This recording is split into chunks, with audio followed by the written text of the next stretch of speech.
अस्सलाम वालेकुम everyone, welcome back to SK physio hub. आज हम स्टार्ट कर रहे हैं एक बहुत इंपॉर्टेंट कॉन्सेप्ट, मसल कंपार्टमेंट। और अगर आप मसल कंपार्टमेंट सिर्फ नाम से याद करते हो तो एग्जाम में कंफ्यूज हो जाओगे, लेकिन अगर आप कंपार्टमेंट समझ गए तो नर्व सप्लाई, फंक्शन और क्लिनिकल कनेक्शन सब ऑटोमेटिकली क्लियर हो जाएगा। अब now what is muscle compartment? Muscle compartment एक क्लोज एनाटॉमिकल स्पेस होता है जो डीप फेशिया के सराउंडेड होता है। इस स्पेस के अंदर होता है group of muscle, nerves, blood vessels और सबका फंक्शन यूजुअली सिमिलर होता है। डीप फेशिया एक स्ट्रॉन्ग कनेक्टिव टिश्यू लेयर है जो मसल को डिवाइड करती है डिफरेंट सेक्शंस के अंदर। हर मसल कंपार्टमेंट के 3 गोल्डन रूल्स होते हैं और same function, same nerve supply, same vascular supply. इसलिए जब नर्व सप्लाई होती है तो एक स्पेसिफिक मूवमेंट का लॉस हो जाता है। जैसे फॉर एग्जांपल रेडियल नर्व की इंजरी होती है तो रिस्ट ड्रॉप हो जाता है, तो कि पूरा का पूरा कंपार्टमेंट अफेक्ट होता है। एक बेस्ट एमसीक्यू पूछूंगी कि एमसीक्यूज में एग्जाम में मोस्ट इंपोर्टेंट एक टॉपिक आती है, क्वेश्चन आता है कि which nerve supplies anterior compartment of arm, that is musculocutaneous nerve.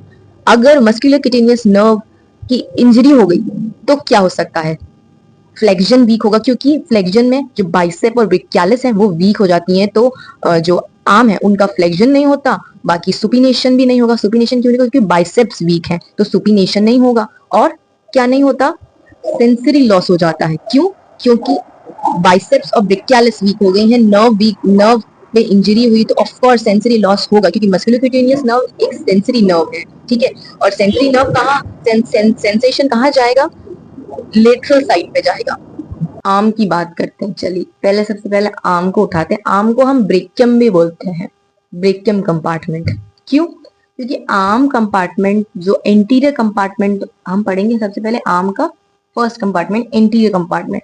जो एंटीरियर कंपार्टमेंट ऑफ आर्म होता है उसके अंदर 3 मसल्स होती हैं, बाइसेप ब्रेकियाई, ब्रेकियालिस, कोरेको ब्रेकियालिस। तो इनका फंक्शन क्या होता है? फंक्शन होता है flexion of elbow and bicep. Supination भी करवाती है, इसलिए मैंने बोला था कि सुपिनेशन भी वीक हो जाती है, क्योंकि बाइसेप वीक होती है ना, तो बाइसेप मसल सुपिनेशन भी करवाती है।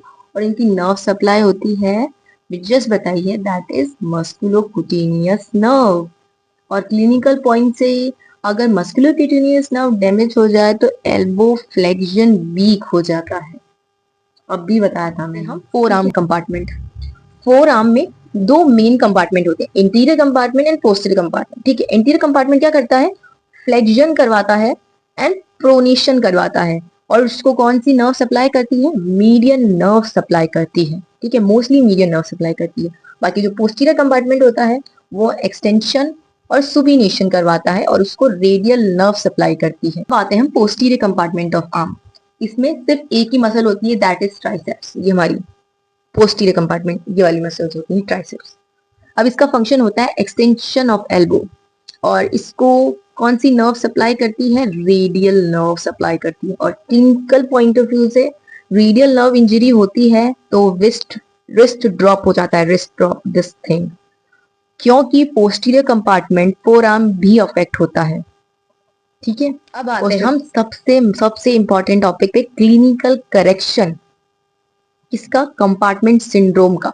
अब सबसे इंपॉर्टेंट कॉन्सेप्ट, जब किसी कंपार्टमेंट के अंदर स्वेलिंग या ब्लीडिंग हो जाए तो प्रेशर इंक्रीज हो जाता है, क्योंकि कंपार्टमेंट क्लोज होता है तो प्रेशर बाहर रिलीज नहीं होता।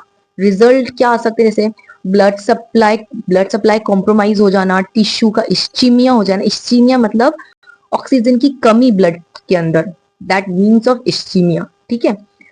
कंपार्टमेंट सिंड्रोम हो जाना। कंपार्टमेंट सिंड्रोम क्यों हो रहा है? क्योंकि प्रेशर बढ़ रहा है उस कंपार्टमेंट के अंदर। सिम्टम्स क्या क्या हो सकते हैं, हमें क्या क्या देखने को मिल सकते हैं पेशेंट के अंदर? उस जगह उसको सीवियर पेन होगा, टाइट स्वेलिंग हो जाएगी, मतलब ऐसे गद्दे वाली, मतलब टाइट, पूरी ऐसा दिखेगा कि वो टाइट है, एकदम स्वेलिंग एकदम टाइट हुई हुई है, वो विजुअलाइज होगा, ठीक है। और third, pain on passive stretch.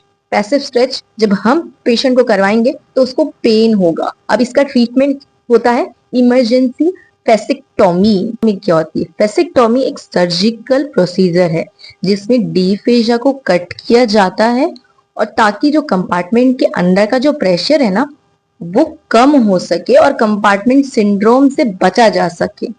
ठीक है, जब किसी मसल कंपार्टमेंट के अंदर प्रेशर इतना बढ़ जाए कि ब्लड सप्लाई ही रुकने लगे, तो इस वजह से हम करवाते, ताकि क्योंकि अगर आप नहीं ट्रीट करेंगे ना उसको, तो नेक्रोसिस हो जाता है और वो पूरा का पूरा पार्ट खराब खत्म हो जाता है, तो फिर उसको वापस रिवर्स नहीं कर सकते हम। अब तो आप समझ चुके होंगे मसल कंपार्टमेंट क्या होता है, आर्म और फोर आर्म का कंपार्टमेंट, नर्व सप्लाई पैटर्न क्या होता है, क्लिनिकल रिलेवेंस क्या है।